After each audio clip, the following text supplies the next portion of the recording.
तो आज के टॉपिक पे जैसा कि आपको दिख रहा है, अपन क्या चालू करेंगे, 4 थ्योरम्स ऑफ सिमिलैरिटी। पहली क्या है, बेसिक प्रोपोर्शनैलिटी थ्योरम, मतलब थिल्स थ्योरम। फिर है angle bisector theorem, area theorem और पाइथागोरियन थ्योरम, जो कि सिमिलर ट्रायंगल पे बेस्ड है। ठीक है, तो बेसिक प्रोपोर्शनैलिटी थ्योरम क्या कह रही है अपने को कि कोई ट्रायंगल है, ठीक है, ट्रायंगल का नाम है कोई ABC। इस ट्रायंगल पे कोई दो पॉइंट है, मान लो D और E। अगर ये पॉइंट से जो लाइन बनी और ये बेस के पैरेलल है, तुमको क्या गिवन है, DE पैरेलल है BC के। तो प्रूव करना है कि AD अपॉन DB इक्वल होगा AE अपॉन EC के। ठीक है, देखो सवाल में ये लिखा हुआ आएगा वर्ड्स में, लेकिन तुमको ये गिवन और टू प्रूव भी लिख के आना है। ऐसा मत करना कि खाली आंसर लिख दिया, प्रूफ लिख दिया। गिवन भी लिखना है, क्या गिवन है और क्या प्रूव करना है वो भी लिख के आना है, उसके भी मार्क्स हैं, डायग्राम के भी मार्क्स हैं।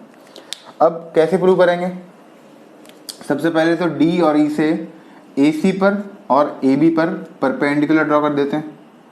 तो एक परपेंडिकुलर यहाँ से ड्रॉ कर दिया, D से AE के ऊपर मान लो DM, और यहाँ से कर दिया EN।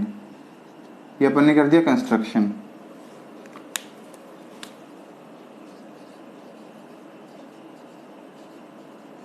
कंस्ट्रक्शन क्या लिखेंगे, DM परपेंडिकुलर AC और EN परपेंडिकुलर AB। एक बात ध्यान रखना कि जो EN है, अगर ये अपना हाइट है, EN हाइट है, तो AD भी इसका बेस है और DB भी इसका बेस है और AB भी इसका बेस है। ये पूरा नीचे वाला इसका बेस है, चाहे इसमें ये पार्ट ले लो चाहे ये पार्ट ले लो। मतलब EN के लिए ये दोनों बेस हैं और DM के लिए AE और EC दोनों बेस हैं। ठीक है, ये अपन ने कंस्ट्रक्ट कर दिया। और एक और कंस्ट्रक्ट कर देते हैं, EB और DC को मिला देते हैं, इसको इससे और इसको इससे। ठीक है, ये क्यों मिलाया, देखो AD और DE, AD और DB है, सॉरी यहाँ पे। अब AD किस ट्रायंगल में है, ADE में। अपन बात करते हैं एरिया ऑफ ADE की, ठीक है, अपॉन में DB कौन से ट्रायंगल में है, DBE में, एरिया ऑफ DBE, इन दोनों की बात करेंगे। और साथ में ही एरिया ऑफ AE किस में है, AE ये रहा, AED, याद करा रहा हूँ तुमको साथ साथ, ऐसे मान लेना AED। 4 दिन में पेपर है, जैसे जैसे लिख रहा है याद भी कर लो, साथ साथ समझ में भी आ जाएगा। AED ये रहा और EC ये रहा, तो ECD, एरिया ऑफ ECD। ये इक्वल है। ये इक्वल क्यों है, इसका रीजन बता देता हूँ। देखो ऊपर वाले दोनों इक्वल दिख रहे हैं, ADE ये रहा, AED ये रहा, सेम ट्रायंगल है, ऊपर वाले ट्रायंगल सेम है, तो सेम ट्रायंगल के कारण ये दोनों इक्वल है। नीचे वाले दोनों ट्रायंगल इक्वल क्यों है, देखो DBE, तो DBE ऊपर वाला ये वाला, DBE ऐसे वाला, और DEC ये ऐसे वाला, DEC। ठीक है, अगर ये बेस सेम है और पैरेलल लाइन के बीच में है, बेस सेम है और पैरेलल लाइन के बीच में है, तो ट्रायंगल का एरिया इक्वल होता है। तो same base and between same parallel line, इसलिए इनका एरिया भी इक्वल हो गया। क्या रीजन लिखेंगे, सेम बेस, बेस का नाम क्या है DE, same base DE and parallels.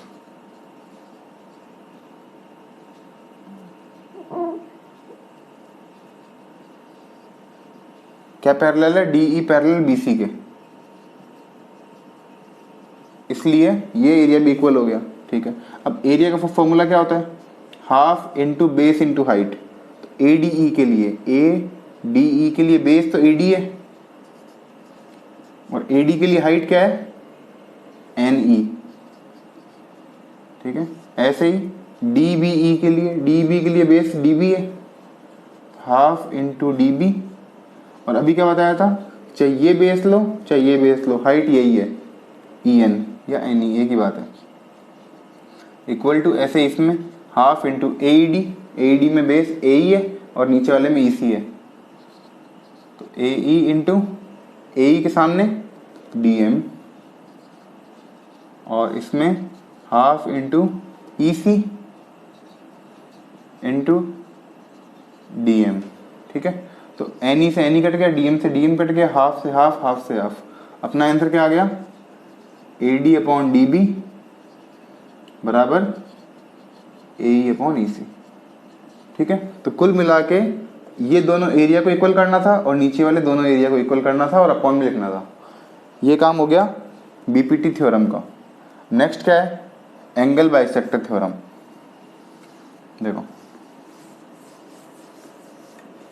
Pause करके लिख लिया करो, अगर वापस लिखना है तो बैक चले जाओ। एंगल बाइसेक्टर थ्योरम क्या है, मान लो कि कोई ट्रायंगल है। ठीक है, इस ट्रायंगल के अंदर ए बी सी नाम दे देता हूँ। इस ट्रायंगल में कोई एक एंगल है, उसका बाइसेक्टर है। इसको यहाँ पे ले लिया, बिल्कुल थोड़ा सा यहाँ ले लेते हैं। एंगल ए का बाइसेक्टर मतलब ये एंगल इस एंगल के बराबर है, यहाँ पे ये डी पे काट रहा है। ठीक है, तो तुमको प्रूव करना है कि ए बी और ए सी का जो रेशियो है, टू प्रूव क्या करना है, ए बी और ए सी का जो रेशियो है वो बी डी और डी सी के इक्वल है, B D upon D C के इक्वल है। ठीक है, और गिवन क्या है, ये दोनों एंगल इक्वल है, इसका मतलब A D bisects angle A, angle A. ठीक है, अब ए डी है जो एंगल ए को बाइसेक्ट कर रहा है और प्रूव करना है कि ए बी अपॉन ए सी मतलब इन दोनों साइड का रेशियो और नीचे वाली जिसको बाइसेक्ट कर रहा है डी पॉइंट पे, तो बी डी और डी सी के रेशियो के इक्वल है। इसको अपन दो तरीके से सॉल्व कर सकते हैं। एक इजी तरीका जो बुक में दे रखा है अपन वही कर लेते हैं। ठीक है, इस लाइन को आगे तक लेके जाएंगे, इस लाइन को आगे तक लेके जाएंगे और इस लाइन के पैरेलल एक सी से लाइन ड्रॉ कर देंगे। ठीक है, ये इसका ऐसे मान लो, एक लाइन इसके पैरेलल सी से ड्रॉ कर देंगे, ये लाइन इसके पैरेलल है। ठीक है, इसको आगे बढ़ा दिया और इसको पैरेलल यहाँ पे ड्रॉ कर दिया। अब देखो, अगर ये लाइन इसके पैरेलल है तो ये जो एंगल, इसको एक्स एक्स मान लेते हैं एक बार के लिए। अब डी ए सी और यहाँ पे कोई नाम दे देते हैं ई, तो ये एंगल इस एंगल के इक्वल होगा, एक्स एक्स दोनों इक्वल होंगे, अल्टरनेट एंगल। देखो जेड बन रहा है, ये पैरेलल है तो जेड बन रहा है, ये एक्स तो ये भी एक्स। सबसे पहले कंस्ट्रक्शन लिख देता हूँ मैं।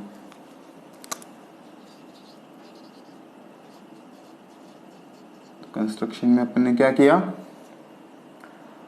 प्रोड्यूस बी ए टू ई,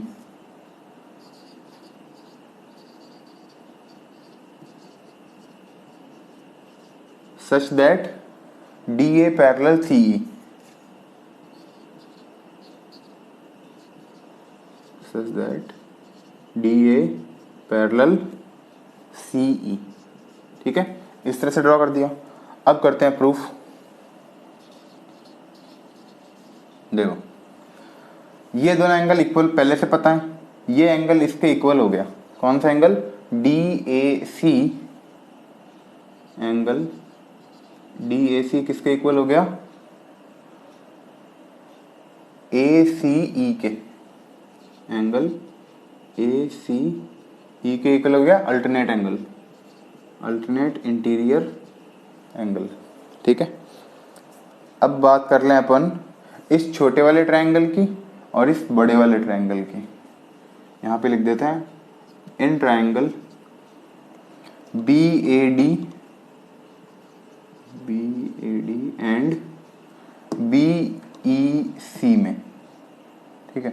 नहीं तो फिर ट्रायंगल तो इक्वल करने की जरूरत ही नहीं है, क्योंकि अगर लाइन पैरेलल है, अपन ने BPT में प्रूव कर रखा है ना कि लाइन पैरेलल है, ये इसके पैरेलल है, तो पैरेलल वाली चीज कर देते हैं, बाई BPT लिख देते हैं डायरेक्टली, ये सही रहेगा। By BPT BA upon AE, ठीक है, BA अपॉन AE। देखो ये इसके पैरेलल है, तो इसके सामने वाला पॉइंट B से स्टार्ट करेंगे, BA upon AE equal BD upon DC equal BD upon DC, ठीक है। इतना हो गया। अब एक बात बताओ, ये x इस x के इक्वल है और ये x, ये वाला x इस x के इक्वल होगा। अगर ये दोनों भी इक्वल होंगे, कॉरस्पॉन्डिंग एंगल होंगे। इसको लिख देते हैं यहाँ पे एंगल BAD इक्वल होगा एंगल BEC के कॉरस्पॉन्डिंग एंगल, ठीक है, सामने वाला एंगल, ठीक है। तो इससे क्या समझ में आ गया तुमको कि अगर ये दोनों x हैं, ये x तो ये भी x, ये x तो ये भी x, अगर दोनों एक ट्रायंगल के अंदर आमने सामने वाले एंगल इक्वल है, तो इसका मतलब आमने सामने की साइड भी इक्वल है, आइसोसेलेस ट्रायंगल बन गया। इसके सामने की साइड ये और इसके सामने की साइड ये, इसका मतलब क्या हो गया, इन दोनों से 1 और 2 से अपन क्या देख सकते हैं कि साइड इक्वल है, मतलब AC इक्वल है AE के, AC किसके इक्वल है, AE के, ठीक है। अब बाई BPT अपन ने ये देख लिया, BA अपॉन AE बराबर BD upon DC, BA upon AE बराबर BD अपॉन DC, ठीक है। अब जो AE है, यहाँ पे जो AE काम आया, उस AE की जगह मैं AC लिख सकता हूँ, तो BA अपॉन AE की जगह लिख दिया AC, इसको भी नाम दे देते हैं 3, यहाँ पे फ्रॉम 3 से क्या आ गया AC equal to BD upon DC, और यही प्रूव करना था, है ना। BA लिखा है, ABA की बात है, BA AB तो एक ही बात है, ठीक है। ये हो गया एंगल बाइसेक्टर थ्योरम। अब अपन नेक्स्ट कर लेते हैं एरिया थ्योरम। एरिया थ्योरम मैंने उस वीडियो में बता रखी है जो अभी आपको दिया था ना, लेकिन फिर बता देता हूँ वापस से। तो एरिया थ्योरम में क्या है, अपने पास दो ट्रायंगल है, दोनों सिमिलर ट्रायंगल है, छोटा बड़ा मान लो, वैसे कोई फर्क नहीं पड़ता, ABC और DEF। एरिया पे तो क्वेश्चन आएगा ही आएगा, थ्योरम में आ जाए या फिर कोई सवाल लेके आ जाए। सवाल लेके कैसे आ सकता है, मान लो इसका एरिया दे रखा है 121, इसका एरिया दे रखा है 64, साइड दे रखी है 11, साइड दे सकता है, पेरीमीटर भी दे सकता है ना। तो पेरीमीटर मान लो चाहे साइड मान लो, एक ही बात है, क्योंकि पेरीमीटर भी किसमें होता है, मतलब यूनिट में होता है, और लेंथ भी क्या होती है, यूनिट में होती है, लेकिन ये एरिया है तो यूनिट स्क्वायर में होता है। जैसे इसका एरिया देख कितना दे दिया 121, इसका 64, तो साइड का रेशियो पूछ लिया, तो साइड का रेशियो क्या होगा 11:8। अब हो सकता है 11 में से या 8 में से कुछ ना कुछ दे दे तुमको मान लो ये ऐसे दे दे कि ये जो साइड है वो 9.6 है और ये साइड पूछ ले, तो कैसे करोगे, तो area 1 upon area 2 equal to side 1 upon side 2 का स्क्वायर, स्क्वायर हटाया यहाँ पे रूट लग गया, एरिया 1 अपॉन एरिया 2 का root equal to side 1 upon side 2, ठीक है। अब एरिया 1 कितना है 121, एरिया 2 कितना है 64 का रूट, एरिया 1 का साइड पता है, नहीं पता, तो साइड 1 अपॉन साइड 2 कितना है 9.6, ये कितना आ गया 11/8, ठीक है। 9.6 यहाँ पे आके मल्टीप्लाई हो गया, तो S1 इक्वल टू 11/8 इंटू 9.6, 8 से कितनी बार कटेगा 1.2 टाइम्स, नहीं ना, सही है। तो 1.2 का 11 से मल्टीप्लाई कर दिया, 1 2 3 13.2। ऐसा क्वेश्चन आ सकता है डायरेक्ट अगर देना चाहे तो वो। बाकी इसको प्रूव कर लेते हैं अपन साथ साथ ही। जैसे ए बी सी और डी ई एफ दो ट्राइंगल है। सबसे पहले इनके बीच में एक 90 डिग्री ड्रॉ कर देते हैं। इसका कुछ नाम दे देते हैं, एक्स मान लो, वाई मान लो, है ना। जनरली एम एन मानते हैं, बुक में भी एम एन ही होता है, एम एन ही मान लेते हैं, काम करते हैं। ठीक है, तो दो ट्राइंगल दे रखे हैं, दो सिमिलर ट्राइंगल हैं। गिवन है कि triangle A B C similar है ट्राइंगल डी ई एफ के। गिवन के साथ साथ तुम एक चीज़ और लिख लो कि अगर ये चीज़ गिवन है ना, इसका मतलब एंगल ए तो एंगल डी के इक्वल है, एंगल बी मतलब दूसरे वाला एंगल दूसरे वाले एंगल के इक्वल है, और तीसरा एंगल सी एंगल एफ के इक्वल है।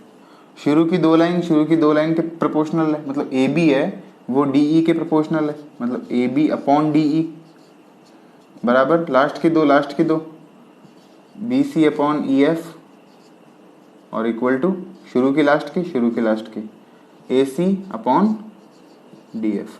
इसका मतलब ही ये दोनों है। अगर ये गिवन है इसका मतलब ये भी गिवन है और ये भी गिवन है, इतना तो गिवन है। प्रूव क्या करना है, to prove A B C का area of A B C upon area of D E F किसके इक्वल है, इनकी साइड के स्क्वायर के इक्वल। मतलब जो ये तीनों है ना, इन तीनों का स्क्वायर कर देंगे तो इसके इक्वल है। किसी एक को मान लेते हैं, जैसे ये मान लेते हैं, इसका स्क्वायर इसके इक्वल प्रूव करना है। बाकी तीनों लिखो तो आपकी मर्जी है, ये प्रूव करना है। तो करते हैं। सबसे पहले क्या करें, दोनों का एरिया लिख लेते हैं। एरिया के लिए कंस्ट्रक्ट अपन ने कर ही दिया,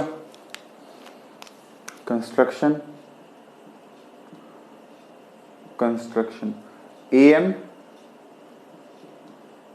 परपेंडिकुलर ड्रॉ कर दिया बी सी के, और डी एन परपेंडिकुलर ड्रॉ कर दिया ई एफ के। ठीक है, इतना काम अपन ने कर लिया। अब प्रूफ इन ट्राइंगल, छोटे वाले ट्राइंगल की बात कर लेते हैं पहले, इस छोटे वाले ट्राइंगल की और इस छोटे वाले ट्राइंगल की। तो इन triangle A B M and triangle D E N. ठीक है, इन ट्राइंगल डी ई एन क्या दिख रहा है, दोनों एंगल इक्वल है, बी और ये इक्वल है, और ये दोनों 90 डिग्री हैं, एम और एन 90 डिग्री हैं। एंगल बी इक्वल है एंगल ई के, क्यों, गिवन है। एंगल एम इक्वल है एंगल एन के, 90 डिग्री है। तो अगर दो एंगल इक्वल हो गए तो by A rule, A B M triangle A B M similar हो गया triangle A D E N के। ठीक है, ये दोनों ट्राइंगल सिमिलर हो गए। अगर ट्राइंगल सिमिलर हो गए तो रेशियो भी सेम होगा, A B upon D E किसके इक्वल होगा, A M upon D N के। दूसरा वाला भी होगा लेकिन लिखने की जरूरत नहीं है क्योंकि काम नहीं आएगा, इसलिए लिखा नहीं। A B upon D E equal A M upon D N. ठीक है, अब अपना ऑलमोस्ट काम हो गया, तो डायरेक्ट कर देते हैं। अब एरिया लिख देते हैं इसके आगे, ये इसके आगे का यहाँ पर है। एरिया ए बी सी कितना है, half into base into height. A B C का base B C into height A M upon half into base E F into height D N बराबर। अब B C upon E F, ये रहा B C upon E F किसके equal है, A B upon D E के।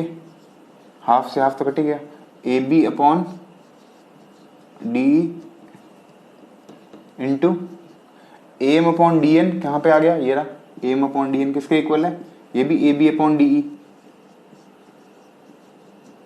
ठीक है, तो ये क्या हो गया, A B upon D E का होल स्क्वायर, और यही प्रूव करना था। ठीक है, ऐसे इसको लिखना चाहो तो साथ साथ लिख देना कि यहाँ पे लिखना चाहो इसके पहले इसको का नाम दे देना 1 और इसको 2, तो फ्रॉम 1 एंड 2 है ना, उसको समझ में आना चाहिए कहाँ से लिखा है ये, फ्रॉम 1 एंड 2। यहाँ पे तो मैंने लाइन ड्रॉ कर दी, और तुम पेपर में लाइन तो ड्रॉ करोगे नहीं, तो फ्रॉम 1 एंड 2 लिख देना। अब लास्ट करते हैं, यहाँ पे वैसे सिमिलरिटी ख़त्म नहीं होती, इसमें बहुत सारी चीज़ें और भी है, लेकिन अपनी बुक में 4 ही चीज़ें हैं तो यही करनी है। पाइथागोरियन थ्योरम, पाइथागोरस थ्योरम सबको पता है ना, 7th क्लास से चालू जाती है ये, A square plus B square equal to C square, P square plus B square equal to H square, लंब स्क्वायर, आधार स्क्वायर, कर्ण स्क्वायर, है ना। तो वही प्रूव करनी है लेकिन सिमिलरिटी से, ये ए, ये बी और ये सी। बी 90 डिग्री सबको पता है क्या प्रूव करना है इसके अंदर, इसमें तो कोई नाटक ही नहीं है। गिवन भी सबको पता है, गिवन क्या है, एंगल बी 90 डिग्री है, किसमें, एक ट्रायंगल ए बी सी में, इन ट्रायंगल ए बी सी में एक एंगल है बी, वो 90 डिग्री है। प्रूव क्या करना है, A B square plus B C square equal to A C square, ये प्रूव करना है। कैसे प्रूव करेंगे, एक काम करते हैं, 90 डिग्री ड्रॉ कर देते हैं एक और, बी डी ए सी पर परपेंडिकुलर ड्रॉ कर दिया, कंस्ट्रक्शन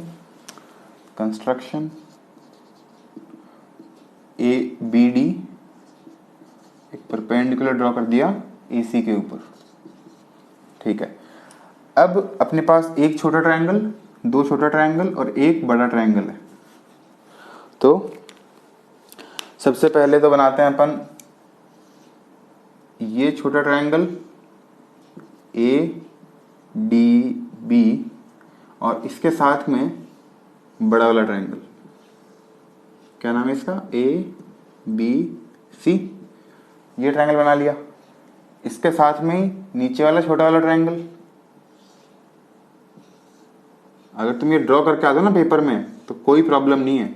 कभी तुम सोचो कि यहाँ पे तो ड्रॉ करवा रहे हैं और वहाँ पे ड्रॉ करेंगे नहीं, यहाँ पे तो नंबर काट लेंगे, कोई नंबर वंबर नहीं काटेगा तुम्हारे, सब सही है। ये ड्रॉ कर दिया बड़ा वाला ट्रायंगल, क्या नाम है इसका, ए बी सी और डी बी सी। ये अभी ख़त्म थोड़ी हुआ है, तो ये 90, ये 90, डी 90 है, इसमें बी 90 है, दिख रहा है, ये डी 90 है, यहाँ पे बी 90 है, ये भी दिख रहा है।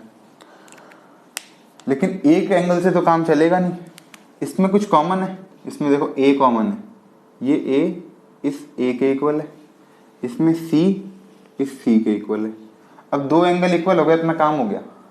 तो लिखें पहले तो angle A equal to angle A common, और angle B equal to angle D 90 degree, 2 चीज़ हो गई। तो बाई ए रूल ये दोनों ट्रायंगल सिमिलर हो गए। कैसे लिखेंगे, पहले जो एंगल लिया है वो, फिर 90, फिर जो बच गया वो, तो ए डी बी सिमिलर है। इसमें भी जो एंगल लिया है वो, फिर 90 डिग्री, फिर जो बच गया वो, तो ए बी सी। ठीक है, एक चीज यहां से हो गई। वैसे ही ये खुद करके देखो क्या आएगा, बताओ, चलो मैं ही बता देता हूं क्या आएगा। सबसे पहले तो एंगल कौन सा कॉमन है, angle C equal to angle C common है। एंगल डी एंगल बी के इक्वल है, angle D equal to angle B, ये कॉमन, और ये 90 डिग्री। ठीक है, ठीक। तो इससे क्या हो गया, बाई ए रूल, वही चीज वापस से बाई ए रूल। पहले एंगल सी, फिर 90, फिर जो बच गया वो C D B, triangle C D B similar है सी बी ए के, ट्राइंगल सी बी ए के सिमिलर है।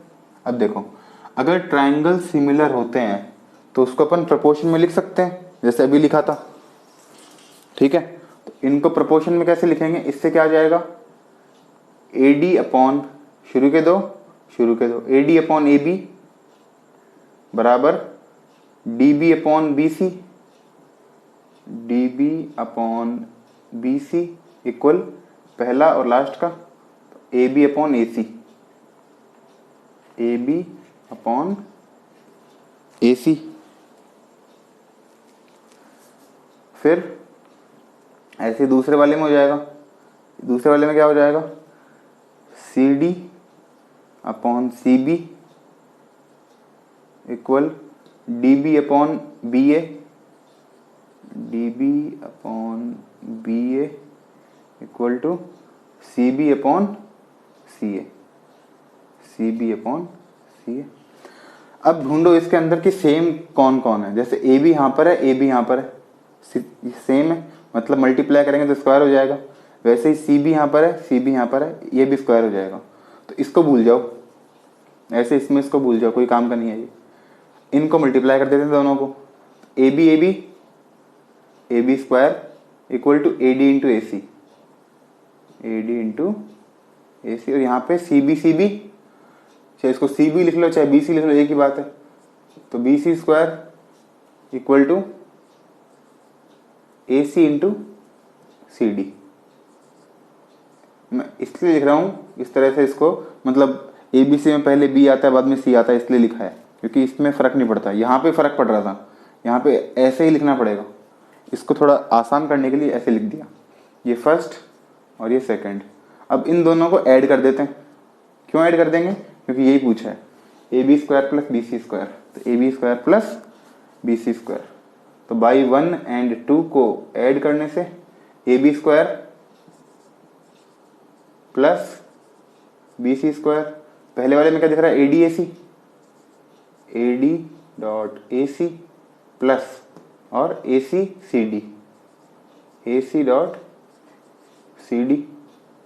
दोनों में क्या कॉमन आ रहा है, ए सी कॉमन आ रहा है, क्या बचेगा, A D plus C D, A D plus C D. और A D plus C D क्या दिख रहा है, A D plus C D A C, A C ये भी है, ए सी ये भी है, ए सी स्क्वायर। और ये प्रूव करना था, अपना काम हो गया। ठीक है, चार अंक थ्योरम हो गई। अब कल के नहीं, मतलब 30 तारीख के पेपर में कर देना अच्छे से।